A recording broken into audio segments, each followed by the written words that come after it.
தமிழ்நாட்டுல எல்லாமே சேஞ்ச் ஆயிடுச்சு. உங்க நகையையும் சேஞ்ச் பண்ணுங்க. உங்க பழைய நகைக்கு கிராமுக்கு 150 ரூபாய் கூடுதலா வாங்கி புது நகை எடுத்துக்கோங்க. அதே கம்மி சேதாரம் தான் உங்க லலிதால மட்டும்தான். ஹாலிடேஸ்னாலே அது நம்ம ஜிடி ஹாலிடேஸ் தான். GT Holidays, South India's #1 travel brand. You know you are special when you're with GT Holidays. Pudukkottai, Thanjavur மாவட்டங்களில் ஆனி, ஆடி, ஆவணி மாதங்களில் அதிகம் பேர் உச்சரிக்கும் பிரபலமான வார்த்தை மொய் விருந்து. இந்த மொய் விருந்துகளால் அரிசி, ஆட்டுக்கறி, மளிகை பொருட்கள், காய்கறி, இலை, சமையல் கலைஞர்கள், விறகு, மண்டபங்கள் என பலருக்கான வாழ்வாதாரம் ஏற்படும். ஜாதி, மதம், ஏழை, பணக்காரன், முதலாளி, தொழிலாளி, ஆசிரியர், அரசு ஊழியர், அரசியல்வாதி என்ற எந்த பாகுபாடும் இல்லாமல் நடத்தப்படும் ஒரு கலாச்சார விழா இந்த மொய் விருந்துகள். ஆதி முதல் ஒவ்வொரு தமிழர்களின் வீடுகளிலும் திருமணம், காதுகுத்து, சடங்கு மட்டுமின்றி துக்க நிகழ்வு என்றாலும் கூட வழி வழியாக மரபு மாறாமல் தொட்டு தொடரும் ஒரு நிகழ்வுதான் மொய்.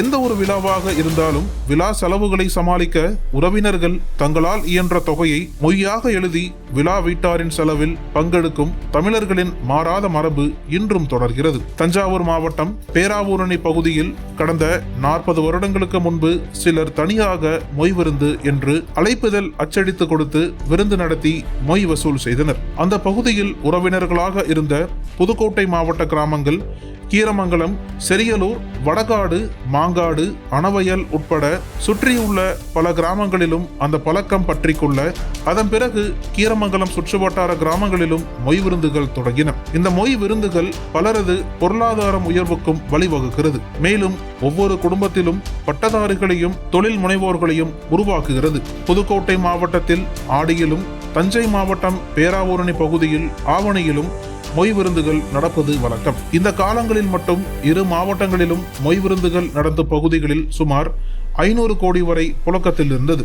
ஆனால் கஜா புயல், கொரோனா உள்ளிட்ட இயற்கை பாதிப்புகள் மொய் விருந்துகளையும் விட்டு வைக்கவில்லை. சில ஆண்டுகள் தேக்கம் ஏற்பட்டு பருவம் தப்பிய மொய் விருந்துகள் நடத்தப்பட்டன. அதனால் வழக்கமாக ஆடியில் தொடங்கும் மொய் விருந்துகள் புதுக்கோட்டை மாவட்டத்தில் ஆனி மாதத்திலேயே கீரமங்கலம் மற்றும் சுற்றியுள்ள கிராமங்களில் தொடங்கிவிட்டன. டன் கணக்கில் ஆட்டுக்கறி, குவியல் குவியலாக சோறு, தலைவாழை இலையில் ஆப்பைக்கறி பரிமாறும் போது வரும் கமகம கறிக்குழம்பு வாசனை பலரையும் பந்திக்கு இழுத்து வருகிறது.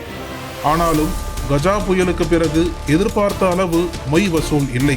புதுக்கோட்டை மாவட்டம் கீரமங்கலம், செரியலூர், கொத்தமங்கலம், குளமங்கலம், மாங்காடு, வடகாடு, அணவயல், மேற்பனைக்காடு என சுற்று வட்டாரத்தில் உள்ள 50க்கும் மேற்பட்ட கிராமங்களில் ஆடியில் தொடங்கி கடைசி தேதி வரை சுமார் 500 முதல் 1000 பேர்கள் வரை கூட்டாக மொய் விருந்து வைத்து கோடிக்கணக்கில் மொய் வசூல் செய்து மகிழ்ச்சியான காலத்தை கஜா புயலும் கொரோனாவும் புரட்டி போட்டுவிட்டது.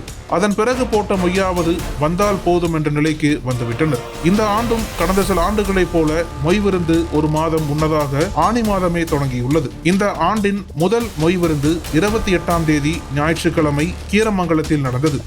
இதனையடுத்து ஆனி, ஆடி இரு மாதங்களிலும் கீரமங்கலம் சுற்றுவட்டார கிராமங்களில் மொய் விருந்துகள் நடக்கும் என்கின்றனர். கடந்த சில ஆண்டுகளைப் போலவே இந்த ஆண்டும் மொய் வசூல் குறைவாகவே உள்ளதாக கூறுபவர்கள் விலைவாசி உயர்வால் செலவுகள் அதிகம் என்கிறார்கள். மொய் என்பது தமிழர்களின் காலம் காலமான பழக்க வழக்கம். இதனை எந்த காலத்திலும் நிறுத்த முடியாது. இயற்கையின் மாற்றங்களால் வருவாய் குறையலாம். சில வருடங்கள் வசூல் கொஞ்சம் தேங்கியது. ஆனால் விருந்துகள் தேங்கவில்லை. இன்னும் எத்தனை ஆண்டுகள் ஆனாலும் மொய் விருந்துகளின் எண்ணிக்கை குறையலாம். ஆனால் மொய் என்ற பழக்கம் என்றும் தொடரும் என்கிறார்கள். அனல் பறக்கும் செய்திகளை அப்டேட் செய்து கொள்ள நக்கீரன் களத்தை இப்பவே சப்ஸ்கிரைப் பண்ணுங்க.